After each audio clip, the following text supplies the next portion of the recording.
जय हिंद साथियों। स्वागत है आप सभी का हमारे YouTube चैनल ज्ञान आरबीएल में।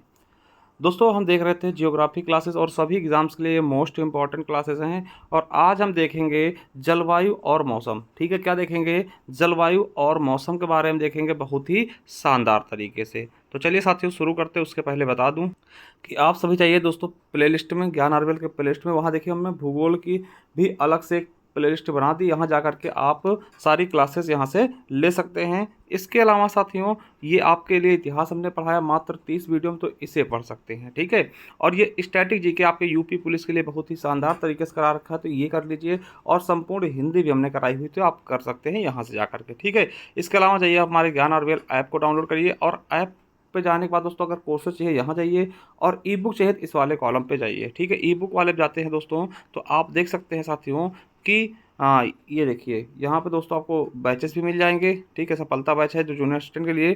इसके अलावा दोस्तों देख सकते हैं संपूर्ण भारतीय इतिहास की ई बुक मिल जाएगी 50 रुपये में, स्टैटिक जीके की 50 रुपये में, और दोस्तों आपको उत्तर प्रदेश स्पेशल की भी 50 रुपये मिल जाएगी। तो जाइए, देरी किस बात की, जल्दी से विजिट करिए, और दोस्तों जो भी आपको चाहिए वो परचेस करिए, और उसकी PDF आप बाहर निकलवा के प्रिंट भी करवा सकते हैं। ठीक है, चलिए शुरू करते हैं वीडियो को। साथियों, आज हम देखते हैं जलवायु और मौसम। ठीक है, मौसम क्या होता है, जलवायु क्या होता है, इसके बारे में बहुत ही शानदार तरीके से देखने वाले हैं। चलिए पहले हम देखते हैं दोस्तों जलवायु क्या होता है। देखिए, जलवायु की बात करें तो किसी स्थान अथवा देश में लंबे समय तक, ठीक है, किसी स्थान अथवा देश के लंबे समय तक, है ना, लंबे समय के तापमान हो गया, टेम्परेचर, वर्षा हो गया, वायुमंडलीय दाब हो गया, तथा पवनों की दिशा या वेग का समग्र अध्ययन जलवायु विज्ञान के अंतर्गत किया जाता है। और इन समस्त दशाओं को हम जलवायु कहते हैं। मतलब कोई देश हो गया, उसके दोस्तों बहुत लंबे समय तक, लगभग 30-20 साल तक के जो पूरा रिकॉर्ड होता है दोस्तों, उसको हम देखते हैं, तो उसे हम जलवायु कहते हैं। कितना परिवर्तन आया, ठीक है, यानी उसके समय के अंतर्गत देखिए देश के लंबे समय के तापमान वहाँ का कितना है, ठीक है, वर्षा कितनी हो रही है, वायुमंडलीय दाब क्या है, दिशा क्या है पवनों की, इन सब का अध्ययन हम जलवायु विज्ञान के अंतर्गत कहते हैं। और इसी समस्त दशाओं को क्या बोलते हैं, हम जलवायु बोलते हैं। ठीक है, यानी इस जलवायु बदलने में दोस्तों बहुत समय लगता है, लगभग दोस्तों 30-20 साल तक का समय लगता है, एवरेज निकालते हैं। ठीक है, मौसम क्या होता है, वायुमंडल की दिन प्रतिदिन की दशाओं को हम मौसम कहते हैं। देखिए, मौसम तुरंत बदलता है ना, आपने सुना होगा मौसम की तरह तुम भी, है ना, बदल तो ना जाओगे, तो वही सिस्टम है। मौसम दोस्तों आपका रेगुलर बदलता है। आप देखिए, सुबह उठे, आपने देखा ठंडी है, ठीक है, दोपहर में दोस्तों गर्मी होने लगी, और शाम को वर्षा हो गई, यानी मौसम तुरंत बदलता है। ठीक है, मौसम तुरंत बदलता है, मगर दोस्तों जलवायु बदलने में आपको बहुत समय लगता है। ठीक है, तो ये चीज़ें आपको बहुत अच्छे से याद रखना है। ठीक है, यानी मैं कहूँ एक लाइन में तो आप सभी समझ गए होंगे कि भैया मौसम जल्दी जल्दी बदलता है, जैसे कि एक दिन में या एक सप्ताह में, परंतु जलवायु को बदलने में, बदलाव में दोस्तों लगभग 30 अथवा उससे अधिक समय, वर्षों का समय लगता है। यानी कि जलवायु को दोस्तों देखते ना कि यहाँ की जलवायु बढ़े दोस्तों, वो हम लगभग 30 साल से ज़्यादा का एवरेज लेते हैं दोस्तों, तब पता चलता है कि हाँ पहले जलवायु कितनी थी, आज की जलवायु कितनी है ना, ये चीज़ें। अब दोस्तों एक क्वेश्चन आपके एग्जाम में बहुत पूछा था कि भारत की जलवायु कैसी है, तो भारत की जलवायु कैसी है, उष्णकटिबंधीय मानसूनी। क्या? उष्ण कटिबंधीय मानसूनी, ये आपके फॉरेस्ट गार्ड के पेपर में पूछा गया है। उष्ण कटिबंधीय मानसूनी जलवायु है भारत की। कैसे है, तो ये भी समझ लीजिए। देखिए, ये हमारा दोस्तों ग्लोब है। आपको पता होगा कि यहाँ दोस्तों क्या होता है कि सबसे बीचों बीच से दोस्तों, ग्लोब के बीचों बीच से दोस्तों एक रेखा गुजरती है, जिसको हम विषुवत रेखा कहते हैं, या 0 डिग्री। ठीक है, ये दोनों भागों दोस्तों, पूरे ग्लोब को दो भागों में बांटेगी। इधर वाला हो जाएगा साउथ पोल, और इधर वाला हो जाएगा नॉर्थ, है ना, सॉरी पोल नहीं, ये उत्तरी गोलार्ध हो जाएगा या दक्षिणी गोलार्ध हो जाएगा। ठीक है, अब दोस्तों यहाँ से फिर दोस्तों 23.5 डिग्री दोस्तों एक रेखा गुजरती है ऊपर, और 23.5 डिग्री के एक रेखा गुजरती है नीचे। ठीक है, ऊपर वाली 23.5 डिग्री को हम बोलते हैं कर्क रेखा, ठीक, और नीचे वाली को हम बोलते हैं मकर रेखा, ये याद रखिएगा। ठीक है, नीचे वाली को बोलते हैं मकर रेखा। आप समझिएगा, यहीं से पूरा सिस्टम शुरू हो जाता है। देखिए क्या है कि दोस्तों जो 23.5 डिग्री 23.5 डिग्री यानी कर्क रेखा और मकर रेखा के बीच की जो जमीन होती है, जो भाग होता है दोस्तों, ये वाला भाग होता है, इसको हम बोलते हैं उष्णकटिबंधीय भाग। क्या बोलते हैं? उष्णकटिबंधीय भाग। दोस्तों यहाँ पे क्या होता है, गर्मी ज़्यादा होती है। क्या होती है, गर्मी वाला क्षेत्र है। ठीक है, क्या है साथियों, ये गर्मी वाला क्षेत्र है, इसीलिए यहाँ पे दोस्तों उष्णकटिबंधीय क्षेत्र इसको हम बोलते हैं। ठीक है, आप समझिएगा। ठीक है, और अब दोस्तों उसके बाद जाएंगे 23.5 डिग्री के ऊपर दोस्तों 66.5 डिग्री पर एक रेखा पाई जाती है दोस्तों, और नीचे दोस्तों 66.5 डिग्री पे एक रेखा पाई जाती है। ठीक है, अब दोस्तों इनके बीच यानी 23.5 से 66.5 के बीच, यानी ये वाला सिस्टम, ये वाला दोस्तों क्या है, ये वाला जो है, और इधर नीचे ये वाले से लेकर के यहाँ तक। ठीक है, यहाँ से यहाँ तक दोस्तों, इसको हम क्या बोलते हैं, इसको बोलते हैं शीतोष्ण। यहाँ पे दोस्तों ठंडी और गर्मी दोनों पड़ती है ना, गर्मी और सर्दी दोनों पड़ती है, इसको शीतोष्ण बोलते हैं। 66.5 से लेकर के 23.5 ऊपर और 23.5 से लेकर के 66 नीचे, यानी इन दोनों को क्या बोलते हैं, शीतोष्ण जलवायु बोलते हैं, शीत और उष्ण दोनों। ठीक, और दोस्तों ऊपर जो थोड़ा सा बचता है 66.5 के ऊपर दोस्तों ध्रुवों तक, दोस्तों इसको क्या बोलते हैं, शीत कटिबंधीय। शीत मतलब यहाँ पे हमेशा दोस्तों साल भर हमेशा ठंडी रहेगी, यहाँ गर्मी का कोई निशान नहीं होता दोस्तों, इसीलिए शीत इसको बोलते हैं, यानी कि ठंडा। ठीक है, तो ये कटिबंधीय समझ लें। अब देखिए आप कहेंगे सर इतना बता दिया, मगर उष्णकटिबंधीय मानसूनी आपने यहाँ जलवायु कैसे हुई, तो देखिए आप भारत को देखें तो भारत कहाँ से दोस्तों, तो आपको पता है ये दोस्तों साउथ पोल नीचे वाला हो गया, सॉरी साउथ उत्तरी गोलार्ध, दक्षिणी गोलार्ध ना, 2 गोलार्ध होते हैं, ये आपका नॉर्थ गोलार्ध हो गया, उत्तरी गोलार्ध हो गया, ये दक्षिणी गोलार्ध। ठीक है, अब दोस्तों इसको हमने 2 भागों में बांटा, ये होगा उत्तरी गोलार्ध और ये होगा दक्षिणी गोलार्ध। अब दोस्तों इसको भी अब देखिए भारत कहाँ से दोस्तों, आप देखते हैं भारत से कर्क रेखा गुजरती है, और दोस्तों भारत आपको पता है जब ऐसे कर लेते दोस्तों, यहाँ पर आपको भारत सिचुएटेड मिलेगा ना इस वाले स्थान पे, तो आपको पता होगा यहाँ पे भारत स्थान मिलेगा। ठीक है, तो आप देखते हैं भारत ज़्यादातर हिस्सा किसमें है, उष्णकटिबंधीय क्षेत्र में है, इसीलिए दोस्तों यहाँ की जलवायु कैसी, उष्णकटिबंधीय और मानसूनी दोस्तों यहाँ की हवाएं होती है, इसलिए यहाँ की जलवायु हम उष्णकटिबंधीय मानसूनी हवाएं कहते हैं। आई होप दोस्तों इसको आपने अच्छे से समझ लिया होगा, बहुत ही शानदार तरीके से समझ लिया होगा। ठीक है, चलिए बिल्कुल अच्छे समझ गए होंगे कि भारत की जलवायु कैसी है, तो उष्णकटिबंधीय जलवायु है। ठीक, आपसे पूछेगा 23.5 डिग्री उत्तर से 23.5 डिग्री दक्षिण के बीच की भूमि क्या बोलते हैं यहाँ, तो क्या बोलते हैं दोस्तों, उष्णकटिबंधीय। ठीक है, चलिए आगे देखते हैं दोस्तों। अब दोस्तों बात करते हैं मानसून की, तो मानसून है क्या, तो मानसून की उत्पत्ति दोस्तों अरबी भाषा के मौसम शब्द से हुआ है, जिसका अर्थ क्या होता है कि पवनों की दिशा का मौसम के अनुसार उलट जाना, यानी कि मानसून का अर्थ क्या होता है कि पवनों की दिशा का मौसम के अनुसार उलट जाना, परिवर्तित हो जाना, मानसून कहलाता है। आपसे पूछा जाएगा कि मानसून किस भाषा का शब्द है, तो मौसम से आया है, और किस भाषा का है, अरबी भाषा का है। ठीक है, चलिए अब यहाँ पे याद रखना दोस्तों, व्यापारिक पवनें क्या होती है, व्यापारिक पवनें, तो व्यापारिक पवनें क्या होती हैं कि सर्दियों के मौसम के दौरान, यानी जब सर्दी होती है आपकी, सर्दियों के मौसम के दौरान उत्तरी पूर्वी व्यापारिक पवनें देश पर हावी रहती हैं। बिल्कुल सही, वे भूमि से समुद्र की ओर चलती हैं, इसलिए देश के अधिकांश भाग के लिए यह एक शुष्क मौसम है, इसे हम व्यापारिक पवनें कहते हैं दोस्तों। ये आपके यूपी SSC फॉरेस्ट गार्ड में पूछा गया है। अब जो कपासी मेघ देख ले दोस्तों, ये भी आपके फॉरेस्ट गार्ड में पूछा गया था। कपासी मेघ क्या होता है कि रुई के समान, देखिए कपास के समान दिखते हैं, इसलिए इसको कपासी मेघ कहते हैं। रुई के समान दिखते हैं, वे आमतौर पर दोस्तों 4000 से 7000 मीटर की ऊंचाई पर बनते हैं दोस्तों, उसको हम कपासी मेघ कहते हैं। ठीक है, समझ गए। अब दोस्तों बादल का फटना जिसको कहते हैं, यानी कि प्रस्फोट क्या होता है, तो आपको बता दें जब सामान्य वर्षा से अचानक वृद्धि हो जाती है। देखिए वर्षा हो रही है दोस्तों, बहुत तेजी वृद्धि हो जाए, ठीक, अचानक बहुत तेजी से वृद्धि हो जाए और कई दिनों तक लगातार वर्षा जारी है दोस्तों, जिसको हम मानसून का प्रकोष्ठ कहते हैं, यानी कि कहते हैं ना बादल फट गए, यानी मानसून का फटना कहते हैं जब अधिक ज़्यादा वर्षा होने लगती है तो। ठीक है, चलिए अब भारत में दोस्तों वर्षा कैसे होती है, तो मानसूनी पवनों से होती है, वो भी हम जानेंगे कि मानसूनी पवनों से भारत में वर्षा कैसे होती है, उन सभी चीज़ों पे हम प्रकाश करेंगे। चलिए अब सीधा देखते हैं कि भारत में मानसून, भारत में दोस्तों जब मानसून बनता है कैसे बनता है। आपसे ये पूछा जाएगा कि भारत में वर्षा कैसे होती है, तो आज हम भारत में कैसे वर्षा होती है, किस प्रकार से वर्षा होती है, कितनी वर्षा होती है और किस मानसून से वर्षा होती है, सब कुछ जानेंगे एकदम अच्छे तरीके से। ठीक है, एक एक चीज़ आपको समझाने वाले हैं। साथियों जो भारत में मानसून होता है वो दोस्तों भारत में जो वर्षा होती है वो 4 मानसूनों से होती है, 4 तरीके से होती है। ठीक है, समझिएगा कौन कौन से तरीके हैं दोस्तों, तो 4 तरीके हैं। पहला है पूर्व मानसून वर्षा, यानी कि बिना मानसून के वर्षा हो जाती है। क्या साथियों, बिना मानसून के वर्षा होती है उसको हम पूर्व मानसून वर्षा कहते हैं। समझ गए, तो दोस्तों पहला है पूर्व मानसून वर्षा, यानी बिना मानसून के आए वर्षा करवा देना, वो पूर्व मानसून वर्षा कहते हैं, यानी पहले मानसून के पहले की वर्षा। दोस्तों ये पूरे भारत में लगभग 10% वर्षा करती है। देखिए अगर भारत में पूरा 100% वर्षा हो रही है, 100% वर्षा मान ली जाए, तो 10% वर्षा किससे होती है, पूर्व मानसून वर्षा से। ठीक है। चलिए दूसरा दोस्तों दक्षिण पश्चिम मानसून। दोस्तों जब मानसून आता है तब वर्षा होती है और सर्वाधिक वर्षा इसी से होती है। बहुत इंपॉर्टेंट क्वेश्चन बनता है कि भारत में सर्वाधिक वर्षा किस मानसून से होती है? दक्षिण पश्चिम मानसून से होती है दोस्तों, लगभग 75%।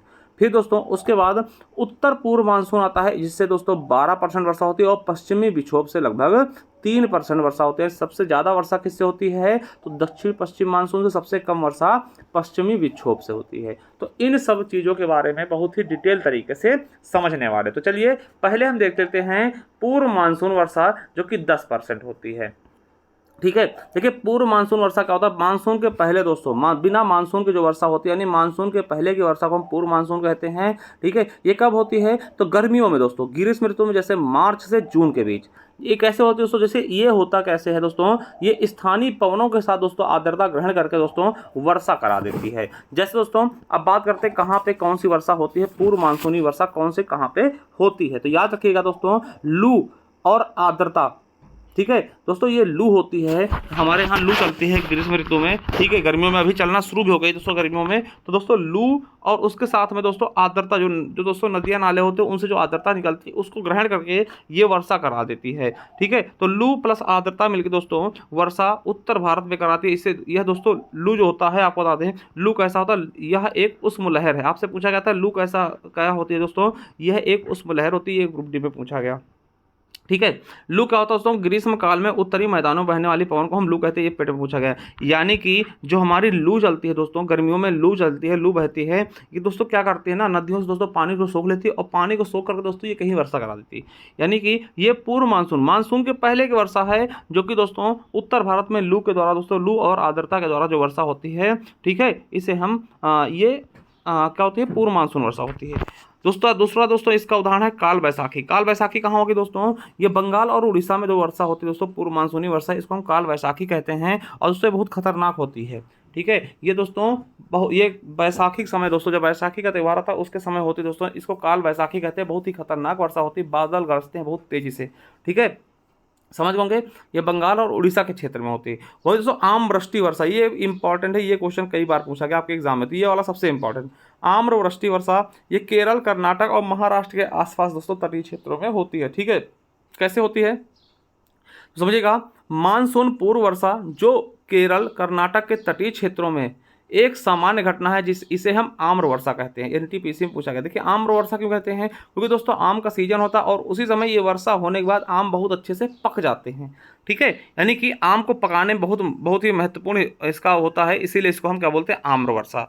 समझिएगा, देखिए ये क्वेश्चन आरआरबी ग्रुप डी में पूछा गया। क्या था कि यह केरल व कर्नाटक में आम की फसलों को पकाने में मदद करता है, इसीलिए इसको आम बौछार भी कहते हैं। यानी आपसे पूछेगा आम बौछार कहाँ होती है? तो केरल कर्नाटक के आसपास। ठीक है, ये पूर्व मानसूनी वर्षा है। देखिए ये वर्षा होती है इसीलिए दोस्तों, जिससे आम बहुत अच्छे से पक सकें। ठीक है, कहाँ? केरल, कर्नाटक, महाराष्ट्र क्षेत्र में, इसीलिए इसको हम आम्र वर्षा कहते हैं। ठीक है, चलिए चौथा दोस्तों देखते हैं चेरी ब्लास्म। चेरी ब्लास्म दोस्तों किसके लिए होती है? केरल और कर्नाटक में दोस्तों ये वर्षा जो है कॉफी के लिए बहुत ही महत्वपूर्ण होती है। क्या? कॉफी के लिए बहुत ही महत्वपूर्ण वर्षा होती है चेरी ब्लास्म। इसके अलावा दोस्तों नार्वेस्टर होता है, जो पूर्वी भारत में होती है। दोस्तों आपसे पूछेगा कि नार्वेस्टर वर्षा कहाँ होती है? पूर्वी भारत में। चेरी ब्लास्म कहाँ होता है? तो केरल कर्नाटक में। चेरी ब्लास्म किस फसल के लिए उपयोगी है? तो कॉफी के लिए। ठीक, आम्र वृष्टि किसके लिए? तो आम के लिए, जिससे इसमें लिखा ही है। ठीक है, तो ये दोस्तों आपने जो 10% वर्षा आपके पूर्व मानसून से होती है वो आपने बहुत ही शानदार तरीके से समझ लिया। चलिए अब दक्षिण पश्चिम मानसून, और सबसे इंपॉर्टेंट यही है। ठीक है, सबसे ज़्यादा इंपॉर्टेंट यही है। तो दक्षिण पश्चिम मानसून दोस्तों देखते हैं कि 75% वर्षा कैसे कराता है। मानसून का आगमन इसको बोलते हैं, यानी जब मानसून आता तभी दोस्तों ये वर्षा होती है। इसको मानसून का आगमन भी कहते हैं या उत्पत्ति कहते हैं। ये आरो में पूछा गया। भारत में सर्वाधिक वर्षा कौन से मानसून से होती है? दक्षिण पश्चिम मानसून से। ये एनडीएम पूछा गया। और दक्षिण पश्चिम मानसून कहाँ से उत्पन्न होता है? दोस्तों अरब सागर से उत्पन्न होता है। ये भी आपके आरआरबी एनटीपीसी में पूछा गया है। अभी सब चीज़ों को मैं बताऊंगा। और दोस्तों ये वर्षा कब से कब तक होती है? तो ये वर्षा दोस्तों, ये वर्षा ऋतु यानी जून से सितंबर के बीच होती है। कैसे होती है ये आप समझिए, पहले आपको समझा देते हैं बहुत ही शानदार तरीके से, तब समझ में आएगा आपको। ठीक है, चलिए देखिए समझने की कोशिश करिए कैसे ये दक्षिण पश्चिम की मानसून आपके पास आती है। ठीक, भारत आती है। देखिए ये आपका विषुवत रेखा है और दोस्तों ये कर्क रेखा है। देखिए यहाँ पे आपका भारत स्थित है, समझिएगा। भारत से अब केवल भारत के उसमें देखेंगे, ठीक है। आपको पता है कि ये वर्षा दक्षिण पश्चिम मानसून दोस्तों गर्मियों में होती है ना। तो दोस्तों गर्मियों में होता क्या है, यहाँ पे दोस्तों 21 जून आप समझते होंगे, 21 जून दोस्तों, 21 जून को सूर्य की किरणें सीधा यहीं पड़ती हैं, ठीक है, कर्क रेखा पे। दोस्तों आप ही पता है जून गर्मियों में इतनी गर्मी क्यों पड़ती है अपने यहाँ, क्योंकि दोस्तों 21 जून को सूर्य यहीं होता है, उत्तरी गोलार्ध में दोस्तों होता है। तो यहाँ पे दोस्तों सूर्य की किरणें बहुत तेजी पड़ती है, यहाँ टेम्परेचर बहुत तेज होगा। जब टेम्परेचर तेज होगा दोस्तों तो हवाएं क्या होंगी दोस्तों, गर्म होकर ऊपर उठ जाएंगी। क्या होंगी, गर्म होकर दोस्तों ऊपर उठेंगी, ठीक है। और यहाँ पे दोस्तों निम्न वायुदाब बनेगा। क्या, निम्न वायुदाब। यहाँ पे यानी खाली जगह हो जाएगी। देखिए देखिए जो आपकी हवाएं होती है दोस्तों वो गर्म होने के बाद ऊपर चले जाती है, तो नीचे का स्थान खाली हो जाएगा। यानी कि यहाँ पे दोस्तों हम स्थान खाली हो, क्यों गर्म हो रहे हैं, क्योंकि सूर्य की किरणें दोस्तों डायरेक्ट पड़ती हैं यहाँ पे, ठीक है। और आपको पता है कि यहाँ कहीं दोस्तों सूर्य की किरणें नहीं पड़ रही होंगी दक्षिण यहाँ पे, तो दोस्तों यहाँ की हवाएं जब ये सूर्य की किरणें पड़ेंगी तो यहाँ दोस्तों पूरा खाली हो जाएगा। और इस जगह को भरने के लिए दोस्तों इधर से हवाएं आती, मतलब दक्षिणी गोलार्ध से दोस्तों हवाएं आती हैं।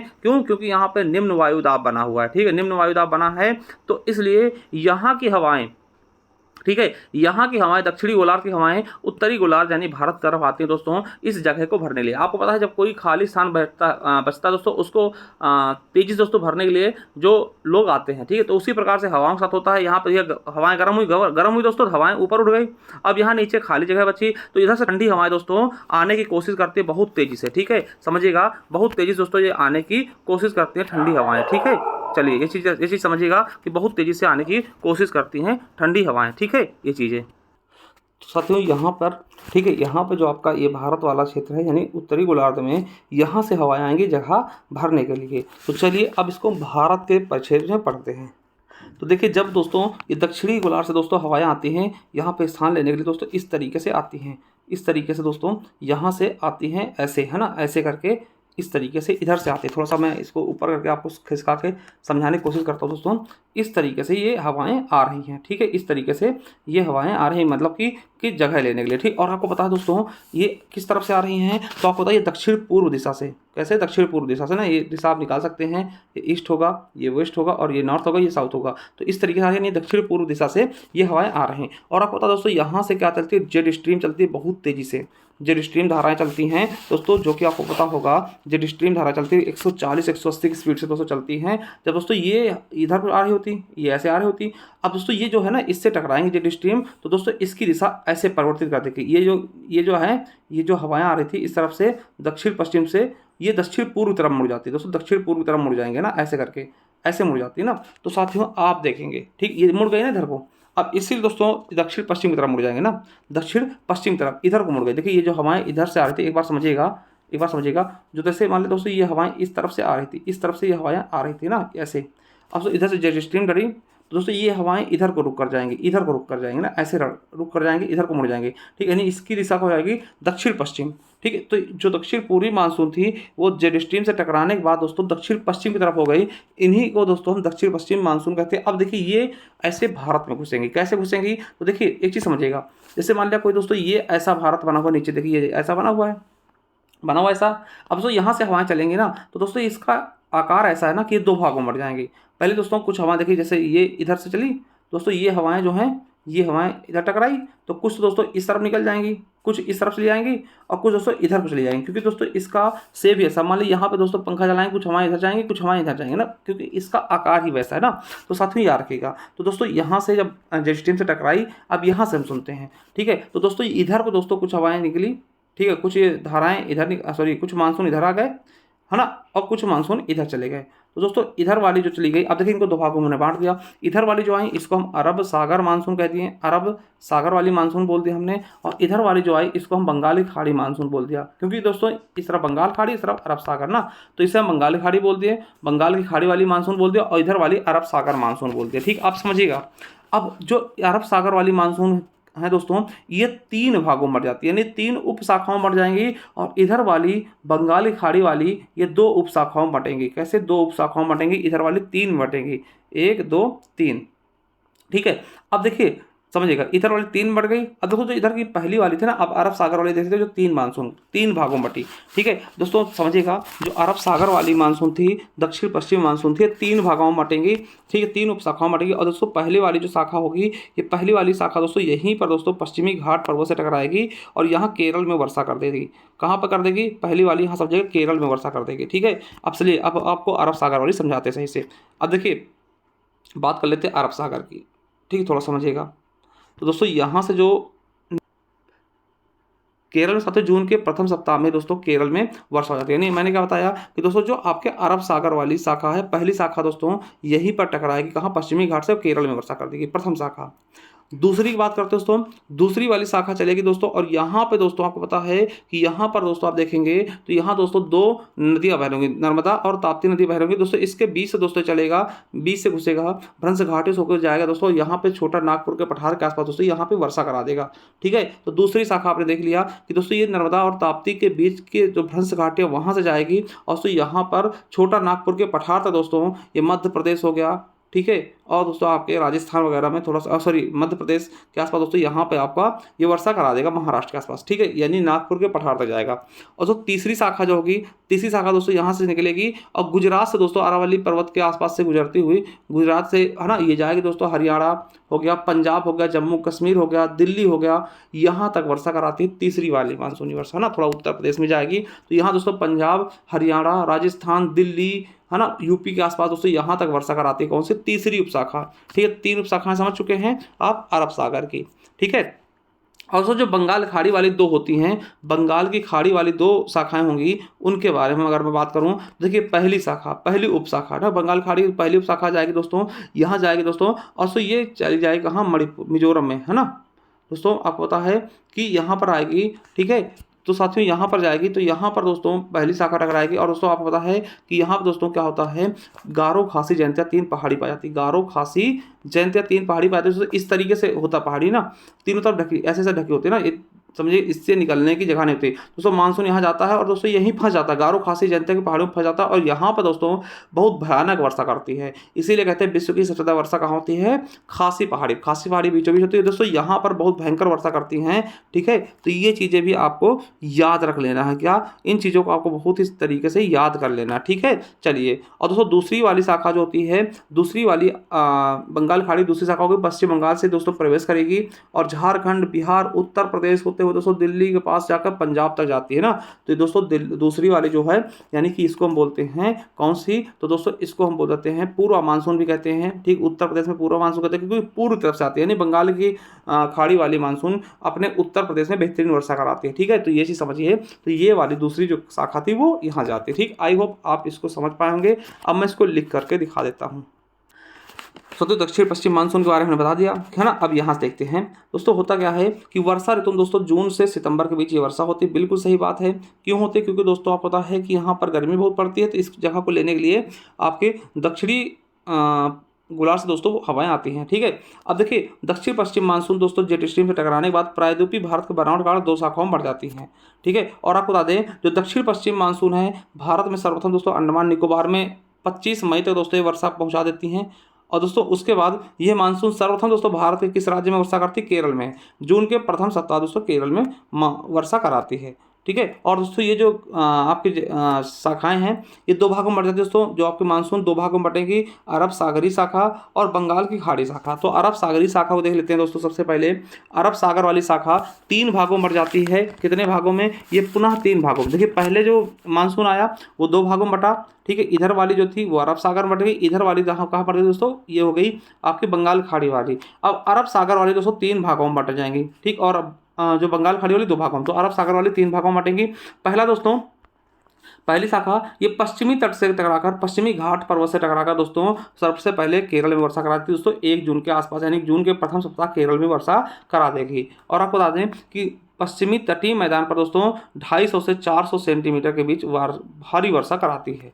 ठीक है, कौन सी? पहली उपशाखा। दूसरी उपशाखा की बात कर लें तो दूसरी उपशाखा दोस्तों ये मुंबई के उत्तर में, नर्मदा और ताप्ती नदियों के बीच से घुसकर दोस्तों मध्य भारत में यानी कि नागपुर के पठार तक वर्षा कराती है दोस्तों, और ये नागपुर के पठार पर लगभग 15 सेंटीमीटर तक वर्षा करा देती है, मैं पहले बता चुका हूँ। ठीक है, तीसरी शाखा दोस्तों आपको बता दें कि ये सौराष्ट्र प्रायद्वीप के कक्ष से टकराती हैं, और ये दोस्तों अरावली के साथ साथ दोस्तों पश्चिमी राजस्थान को पार कर जाती हैं और बहुत ही कम वर्षा कराती हैं। यही दोस्तों मानसून जो है तीसरी उपशाखा जो है ये पंजाब और हरियाणा में भी ये बंगाल की खाड़ी में आने वाले मानसून की शाखा में मिल जाती है दोस्तों। जब ये देखिए बंगाल तक ये भी पहुंचती है और बंगाल तक दोस्तों वो भी आ जाती है, सॉरी पंजाब तक ये भी पहुंचती है, पंजाब तक वो भी आ जाती है, दोनों मिल जाते हैं। ठीक है, दोनों शाखाएं एक दूसरे से मिलकर पश्चिमी हिमालय यानी धर्मशाला तक दोस्तों वर्षा कराती हैं।